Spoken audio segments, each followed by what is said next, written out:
Lucas capítulo 10, a partir do versículo 25. Vamos ler uma parábola bastante conhecida, uma parábola que certamente você já ouviu várias pregações, vários sermões. Mas a palavra do Senhor, ela se renova. Ainda que tenhamos ouvido 1 milhão de vezes a mesma mensagem, o mesmo texto. Na verdade, nunca é a mesma mensagem. Sempre Deus tem algo novo para nos falar. Amém? Lucas capítulo 10, a partir do versículo 25, diz assim: E eis que certo homem, intérprete da lei, se levantou com o intuito de pôr Jesus à prova e disse-lhe: Mestre, que farei para herdar a vida eterna? Então Jesus lhe perguntou: O que está escrito na lei? Como interpretas? A isto ele respondeu: Amarás o Senhor, teu Deus, de todo o teu coração, de toda a tua alma, de todas as tuas forças e de todo o teu entendimento. E amarás o próximo como a ti mesmo. Então Jesus lhe disse: Respondeste corretamente, faze isso e viverás. Ele, porém, querendo justificar-se, perguntou a Jesus: Quem é o meu próximo? Jesus prosseguiu dizendo: Certo homem descia de Jerusalém para Jericó e veio a cair em mãos de salteadores, os quais, depois de tudo lhe roubarem, lhe causarem muitos ferimentos, retiraram-se, deixando-o semi-morto. Casualmente descia um sacerdote por aquele mesmo caminho e, vendo-o, passou de largo. Semelhantemente, um levita descia por aquele lugar e, vendo-o, também passou de largo. Certo samaritano que seguiu o seu caminho passou-lhe perto e, vendo-o, compadeceu-se dele. E chegando-se, pensou-lhe os ferimentos, aplicando-lhes óleo e vinho e colocando-os sobre o seu próprio animal, levou-o para uma hospedaria e tratou dele. No dia seguinte, tirou 2 denários e os entregou ao hospedeiro, dizendo: Cuida desse homem, e se alguma coisa gastares a mais, eu te indenizarei quando voltar.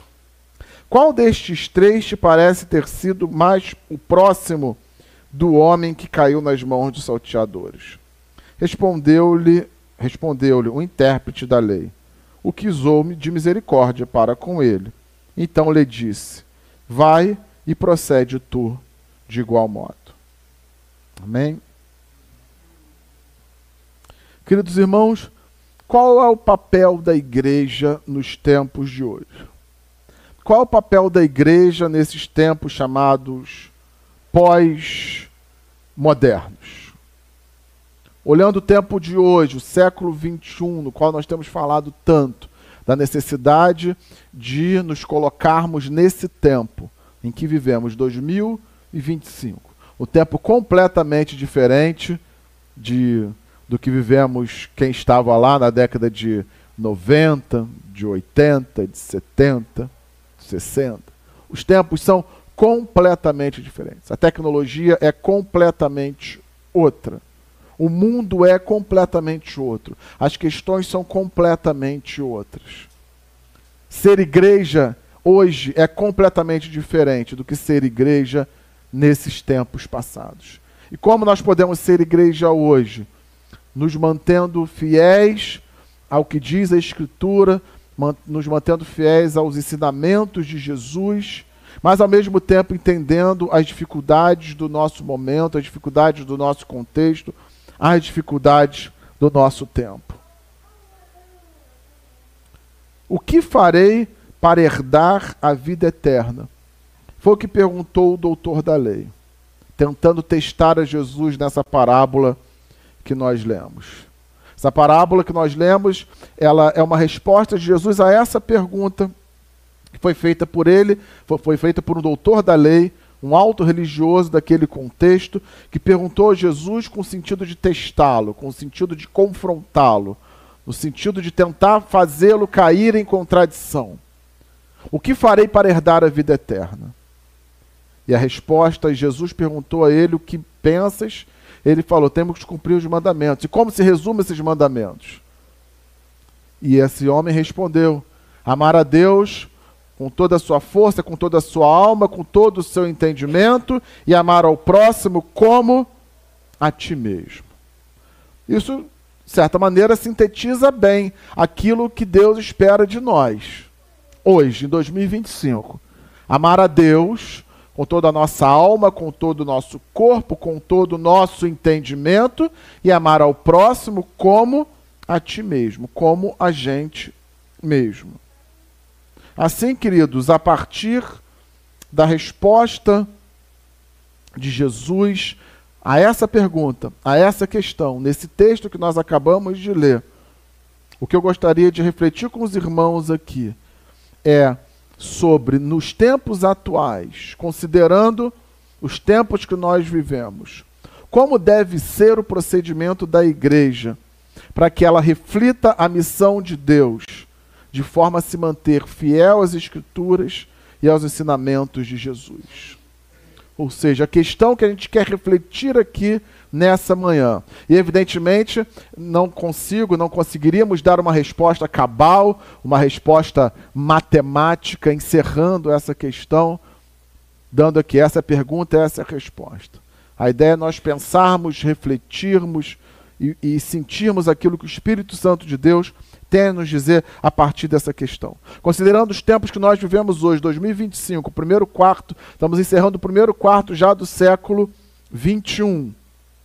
Eu sou do tempo que a gente pensava que na virada do milênio haveria um bug do milênio. Né? No ano 2000 as pessoas diziam, olha, quando chegar no ano 2000, na virada, tem uma questão de virada de data em termos da tecnologia que pode dar um bug, pode dar um grande problema nos sistemas informatizados, e essa questão foi contornada. Já passamos 25 anos depois desse momento. Estamos já terminando o primeiro quarto do século 21, caminhando para o início do segundo quarto do século 21. Nesse tempo atual, como a igreja deve proceder para se manter fiel às Escrituras, para se manter fiel aos ensinos de Cristo e, ao mesmo tempo, ser relevante nesse tempo que vivemos, nesse século que vivemos? É sobre essa pergunta que eu gostaria de refletir com os irmãos. A primeira resposta, de certa maneira, ela já foi dada e a gente pode interpretar segundo Deus nos coloca no coração e nos revela no coração a partir da revelação do Espírito Santo de Deus, que é amar a Deus. Amar a Deus com toda a nossa força, com toda a nossa alma, com todo o nosso entendimento. E amar ao próximo como a nós mesmos. Assim, queridos, essa reflexão que eu gostaria de fazer com os irmãos nessa manhã, sobre essa questão, nós vamos usar esse texto, esses ensinamentos de Jesus e tentar perceber e refletir quais são os ensinamentos que nós podemos aprender a partir dessa leitura, a partir desse texto. Tendo por base o texto que nós acabamos de ler, a parábola do bom samaritano, o que nós poderíamos perguntar é, já que estamos falando sobre a igreja e pensando sobre a igreja, quem é o próximo da igreja? Porque foi essa a pergunta que o homem fez a Jesus. Quando ele sintetizou a resposta, olha, você deve amar a Deus com toda a sua alma, com toda a sua força, com todo o seu entendimento, e ao próximo como a ti mesmo. E aquela pessoa, aquele doutor da lei, continuou interpelando, quem seria o meu próximo? Também com o intuito de pegar Jesus em contradição. E aí Jesus, a partir dessa pergunta, ele propõe a parábola do bom samaritano que nós acabamos de ler. Quem é o próximo da igreja, queridos? Quem são os nossos próximos? Poderíamos perguntar. Será que são os nossos vizinhos? As pessoas que estão próximas aqui? Será que são as pessoas que estão próximas de cada um de nós, na nossa família, no nosso trabalho, nas nossas relações sociais? Quem seria o próximo? Nesse texto, voltando a ele e lembrando o que ele diz, quando esse homem pergunta, quem é meu próximo? Tentando justificar, conforme diz o texto, Jesus conta uma história que nós acabamos de ler. Um homem passava de Jerusalém para Jericó, numa estrada difícil. Haviam dois caminhos, dois caminhos tradicionalmente que eram feitos entre Jerusalém e Jericó. Um dos caminhos mais curtos, ele passava por uma diferença de altura grande, de altitude grande. Jerusalém um pouco mais acima, Jericó, uma das cidades mais baixas até daquele contexto.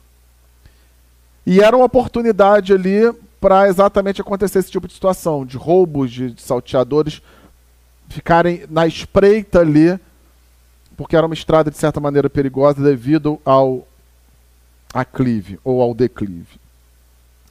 Naquele contexto, o homem passou e foi extremamente maltratado, foi roubado, foi surrado, foi deixado à margem daquela estrada de maneira que estava ali semi-morto.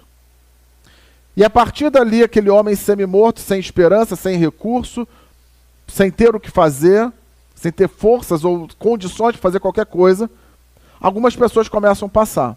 A primeira que passa, no relato de Jesus, é um sacerdote. Um homem que era responsável pela mediação no templo, pela mediação nos sacrifícios entre Deus e os homens. Um homem de alta patente religiosa. Um homem que servia a Deus. Era um sacerdote. Era responsável também pelos ensinos. Era alguém preparado e separado para aquilo. Mas quando ele passou por aquele homem semi-morto, o texto diz que ele passou ao largo. Semelhantemente veio um levita, também alguém que tinha ofício na casa de Deus, também alguém que trabalhava na casa de Deus, trabalhava nos ofícios do sacrifício, trabalhava nos ofícios e nos rituais que eram estabelecidos nos cultos ao Deus de Israel, naquele contexto. Esse homem também olhou e passou ao largo. E veio um terceiro homem, um samaritano. Um samaritano que nesse contexto era alguém completamente rival de todos os homens judeus. Era alguém de quem não se esperava nada bom, porque havia uma rivalidade histórica entre o povo judeu e os samaritanos, aqueles que viviam na região de Samaria. E esse samaritano olhou, e o texto diz que ele foi movido por uma íntima compaixão e misericórdia, e cuidou daquele homem, providenciou os recursos para que aquele homem pudesse ser curado, cuidou das feridas dele, e não somente cuidou, mas ele foi lá, colocou numa hospedaria, olha, você cuida dele, toma aqui os recursos, para que você cuide dele, e esse homem vai em paz. O cuidado veio de alguém que não se esperava, que era o samaritano. Nos tempos de hoje, queridos, muitos de nós, se olharmos hoje, ou se olharmos para a nossa história, se olharmos para a vida das pessoas que estão aí fora, muitos de nós também, em algum momento da vida, fomos maltratados. Em algum momento da vida, nós fomos salteados e fomos machucados. Em alguns momentos da vida, nos sentimos também semi-mortos. Nos sentimos também sem esperança.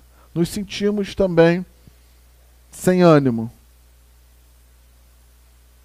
Quem são as pessoas que estão hoje nessa condição? Será que alguns de nós estamos nessa condição? Quem são as pessoas que aí fora estão nessas condições? Invariavelmente, gente, queridos irmãos, todos nós de alguma maneira já estivemos. E talvez venhamos a estar, a gente não conhece o dia de amanhã. Talvez nós já passamos por essas situações. Eu posso me lembrar na minha vida e me lembro de alguns momentos em que estive exatamente nessa situação. Sem saber para onde ir, sem ter um destino, precisando que alguém passasse ali e cuidasse, e não que passasse ao largo, não que passasse por fora. Nos tempos de hoje, queridos, a igreja, que somos nós, igreja do Senhor Jesus, que está reunida, ela deve ser uma igreja que também se importa. Ela deve ser também uma igreja que chora. Ela também deve ser uma igreja que não se omite. Uma igreja que intervém. Uma igreja que sente a dor e que não passa ao largo dessas pessoas. Não passa ao largo daqueles que estão sofrendo. Não passa ao largo daqueles que estão precisando de ajuda. E nós, em muitos momentos, podemos ajudar e não fazemos. É uma igreja que se importa. É uma igreja que não se omite. Muitas são, queridos, as dificuldades do nosso tempo hoje, 2025. E as dificuldades são muito grandes, elas são latentes na vida de todos nós. Nós vivemos num país com uma desigualdade social enorme. Vivemos onde poucos ganham muito e muitos ganham pouco. Essa é uma realidade. Como a igreja vai se posicionar quanto a isso? Vamos passar ao largo ou vamos entender que existe essa questão? Queridos, nós essa semana tivemos um momento de pavor coletivo com o que aconteceu no Rio de Janeiro. Eu não sei como é que foi a semana de vocês, mas todos foram afetados, todos correram para casa. Os pais ligaram para o filho, olha, volta rápido, vem rápido. E todo mundo fez isso. E nós não podemos deixar de falar disso. Não podemos deixar de notar que aconteceu e pensar sobre qual o papel da igreja nesse momento. E aqui não me cabe, não vou fazer desse ponto de vista uma análise completa e sociológica de quem são os culpados, do que aconteceu, porque às vezes, uma característica do tempo de hoje, nós analisamos questões extremamente complexas como quem analisa um pênalti num jogo de futebol. Porque num jogo de futebol, se eu tenho um lance que aconteceu um pênalti contra o Flamengo, que é o meu time, eu vou analisar de uma maneira. E o vascaíno vai analisar de outra. Agora, se o mesmo lance acontecer para o Vasco, eu vou analisar de outra maneira. E o vascaíno também vai analisar de outra maneira. Queridos, nós não devemos olhar essas situações sobre esses pontos de vista polarizados, sobre esses pontos de vista extremos.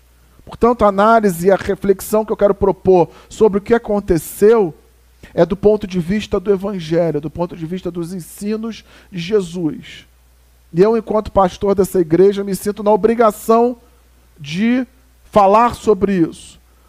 Porque nós não teríamos e não poderíamos falar apenas do céu e das maravilhas do céu, quando estaremos lá com o Senhor Jesus, e estaremos lá, por isso pregamos a palavra, por isso vivemos a palavra, mas nós não podemos fechar os olhos para o que acontece na nossa sociedade hoje.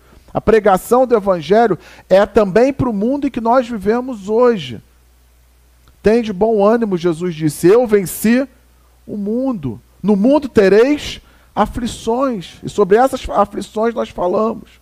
E sobre essa situação, querido, que nós vivemos nesses dias, nós, enquanto igreja, temos que orar, temos que ter misericórdia daqueles todos que estão envolvidos, de todas as famílias que estão enlutadas, de todas as famílias que foram envolvidas, de todas as famílias que têm sofrido, de todas as famílias que sofrem por morarem no local sem recursos, por morarem no local em que muitos lugares são dominados por facções.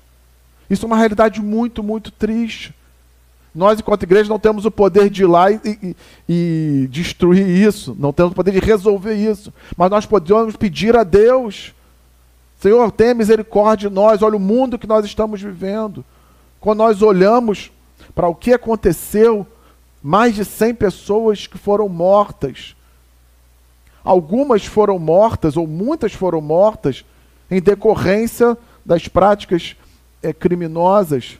Mas ainda assim, não nos esqueçamos, queridos, que até o final, Jesus teve misericórdia do bandido que estava ao lado dele. E nós, enquanto igreja, não podemos não ter misericórdia.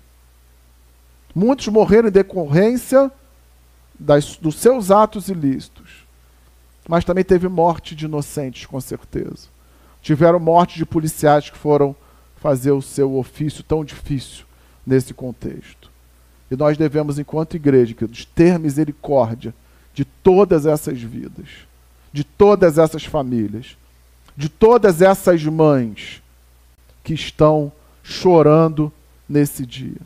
Nós não podemos passar ao largo, ignorar e falar apenas do que vamos viver em aspectos celestiais. Não podemos estar numa igreja, é esse o ponto de vista dessa reflexão, em que não reflete, não pensa sobre o que nos acontece hoje, no tempo de hoje.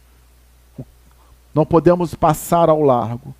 Podemos, talvez seja o tempo, queridos, da igreja do Senhor de maneira geral, se colocar como aquele povo de Nínive que o reverendo Aristóteles pregou na semana passada. Era um povo cruel, mas quando ouviu a mensagem de Deus, se arrependeu, colocou panos de saco e jejuou. Talvez seja esse momento que nós devamos fazer enquanto igreja. Senhor, tem misericórdia, porque nós vivemos tempos muito difíceis. Vivemos um tempo de corrupção extrema no nosso país. E aí nós pensamos que a corrupção está apenas nos altos escalões da política. Mas às vezes a corrupção está do nosso lado. E nós só estamos esperando uma oportunidade para sermos corrompidos. A igreja que o Senhor espera de cada um de nós é uma igreja que não se corrompe. É uma igreja que se mantém fiel aos ensinos das Escrituras.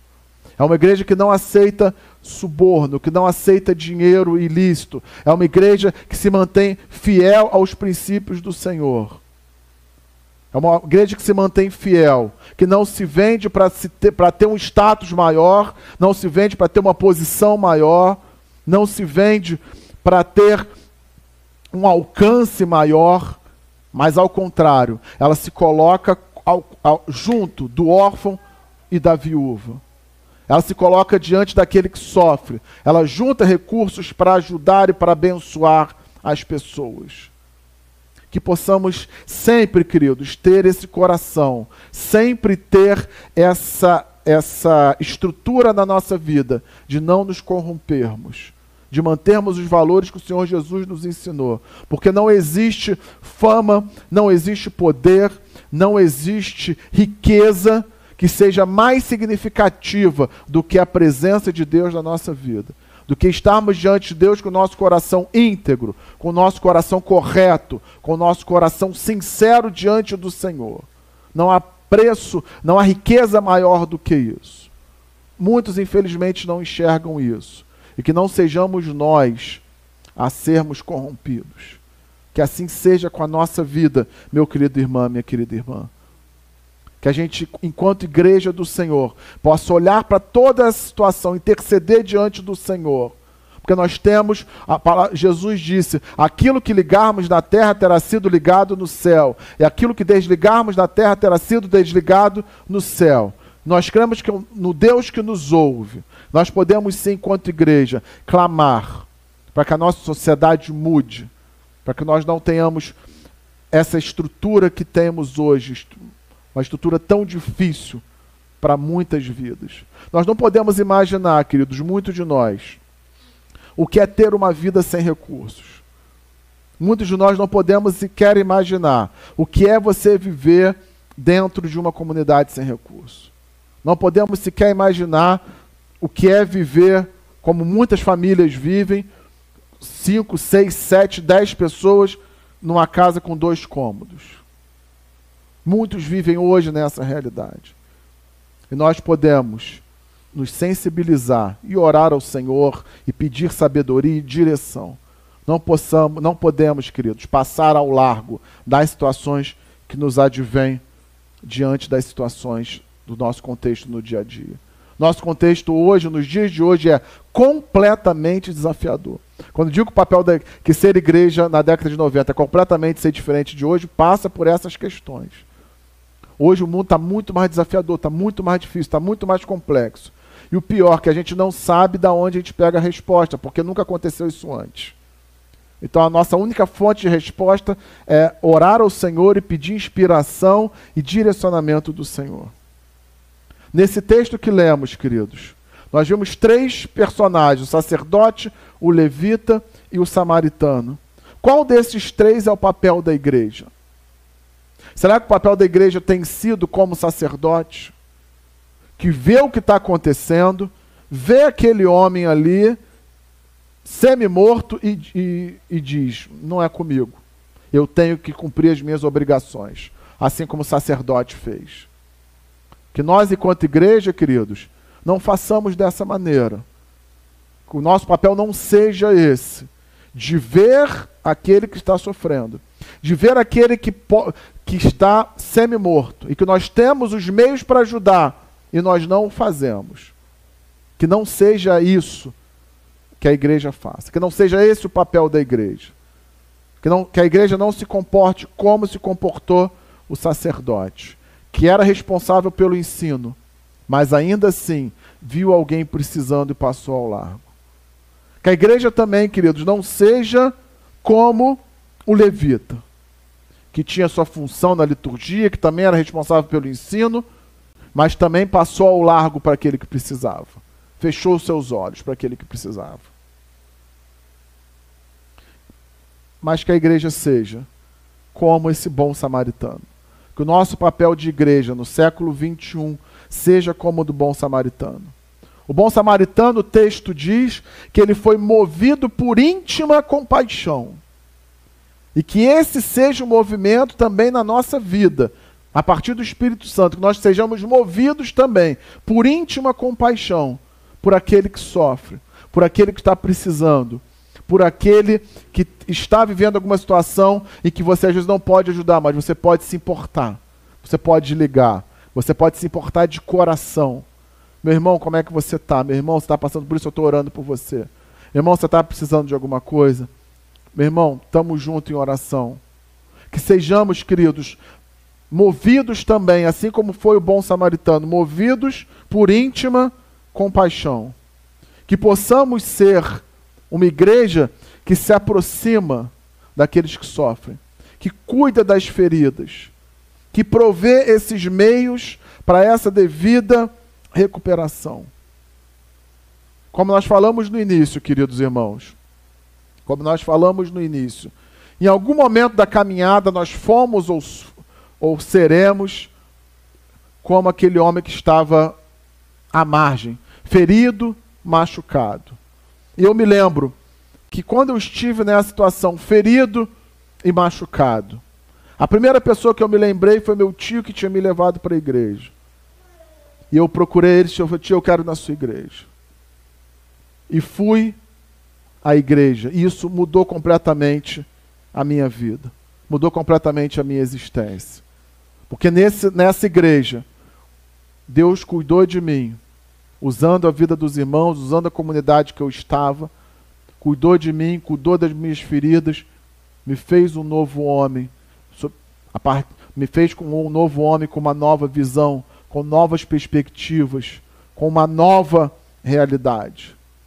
Aquela igreja foi para mim, a igreja de Jesus foi para mim naquele momento, um local de refúgio, um local de tratamento, um local de esperança. Que a igreja do Senhor no século 21, no qual nós estamos aqui, seja também um local de refúgio, seja também um local de cura, seja também um local onde as pessoas sejam saradas, curadas e reavivadas. Mas as pessoas são saradas, curadas e reavivadas na igreja pela ação de Deus, mas também pela ação de Deus na vida de cada um de nós. Deus usa cada um de nós para abençoarmos o nosso irmão. Deus usa cada um de nós para sermos bênção, para sermos pessoas importantes, para abençoarmos o nosso irmão, para abençoarmos o nosso amigo, abençoarmos o nosso próximo. Que possamos ser, queridos, esse local, a igreja como um local de refúgio para esses que estão feridos. Queridos, muitos estão feridos, como eu já estive ferido também, pela própria estrutura religiosa. Muitos estão feridos, estão ao largo das igrejas, estão traumatizados com as igrejas, estão fora, completamente feridos e desanimados e desesperançosos, por vários motivos. Alguns desses motivos são motivos, às vezes, de abuso das igrejas, de abuso espiritual dos pastores, de abuso espiritual dos líderes. Isso acontece em muitos contextos, infelizmente. E as pessoas estão ali feridas. Algumas dessas pessoas, elas contraem dívida em nome da igreja, a igreja não paga. Algumas dessas pessoas são elas são extorquidas de alguma maneira pelos seus líderes, porque os seus líderes exigem que elas deem determinada quantia de dinheiro. Existem alguns testemunhos, vários testemunhos quanto a isso. Existem muitas pessoas feridas pela religião. Eu fui uma delas. E de novo, quando eu fui uma delas, o instrumento que Deus usou para que eu tivesse aqui, até hoje como pastor, foi a própria igreja. A própria igreja que me feriu numa outra faceta, que é a faceta que a gente prega e espera. Ela também foi um instrumento de cura, mostrando a misericórdia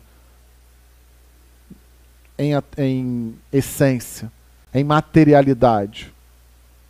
Que nós possamos ser, queridos, enquanto igreja, que essa igreja, a Igreja Presbiteriana Betânia de Piratininga, possa ser uma igreja que não passa ao largo, uma igreja que se importa, uma igreja que vê os problemas que acontecem na sociedade e busca soluções diante do Senhor. Uma igreja que se importa com as pessoas lá fora e com as pessoas aqui dentro. Uma igreja que seja refúgio para aqueles que precisam. Uma igreja que seja refúgio para aqueles que estão feridos pela religião.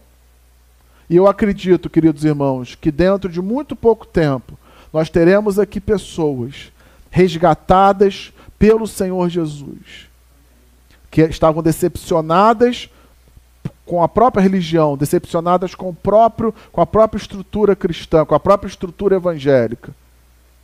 Mas também por meio da igreja, elas puderam sentir o amor e a graça. E que nós sejamos esses agentes de amor, de graça e de misericórdia para com essas vidas. Em muitos momentos nós olhamos para essas vidas como julgamento. Ah, estão fora porque não tiveram fé. Ah, estão fora porque não quiseram. Ah, estão fora porque elas preferem o mundo. Elas estão fora porque elas querem passar pelo caminho largo, não querem passar pelo caminho estreito. Não. Não devemos julgar dessa maneira, queridos. Ao contrário, devemos ter misericórdia e dizer, minha querida, meu querido, Deus tem um plano para você. Deus te ama e te chama para viver com Ele. Se você quiser viver junto com Ele, em comunidade, vamos viver juntos, em comunidade, como igreja que cura, mas não cura por ela mesma, cura pelo poder de Deus que habita em nós, que está em nós. Nós somos, querido, instrumentos de cura para outras pessoas. E as outras pessoas são instrumentos de cura para nós mesmos, de maneira que a gente não consegue dimensionar. Queridos irmãos, que nós possamos ser esse local de acolhimento para aqueles que são perdidos, para aqueles que estão desesperançados. Eu queria citar um pequeno texto do Nelson Bomilcar, que é um pastor batista e compositor de louvores. Alguns dos louvores que a igreja canta são dele. E ele diz assim: vivenciar o reino e ser igreja do reino é um constante desafio. Ser comunidade que experimenta o perdão e a reconciliação Ser comunidade que experimenta o perdão, a cura e a reconciliação enquanto estamos fazendo missão é um desafio ainda maior. Que possamos vivenciar o reino, nas palavras aqui do pastor Nelson Bomilcar. Possamos vivenciar o reino experimentando o perdão, a cura e a reconciliação enquanto estamos fazendo missão. Querido, já caminhando para o final. A pergunta que nós fizemos no início, uma delas é: quem é o próximo da igreja? Aquela pergunta que foi feita para Jesus: Jesus, quem é o meu próximo? Se a gente observar bem no texto, Jesus não respondeu essa pergunta. Jesus não disse quem era o próximo dele. O que Jesus perguntou foi: quem foi o próximo do perdido? Ou seja, Jesus não está perguntando quem é o nosso próximo. Mas a pergunta é: de quem é que nós estamos sendo próximos? Quem são as pessoas das quais eu sou próximo? Quais são as pessoas às quais essa igreja é a próxima? Essa talvez seja a pergunta mais importante para ser respondida. Que nós possamos ser próximos, os próximos de alguém. Que nós possamos ser os próximos de alguém que está precisando, de alguém que está necessitando. Então a pergunta não é de quem é o nosso próximo, quem é o próximo da igreja. Mas essa igreja sido próxima de quem? Nós possamos caminhar nesse sentido. Nós começamos perguntando qual é o papel da igreja nos tempos pós-modernos. E nós pensamos e refletimos sobre não se abster dos problemas que estão na vida. Ao contrário, notar que eles existem e colocá-los diante do Senhor. Ajudar as pessoas que nós podemos ajudar. Não passar ao largo.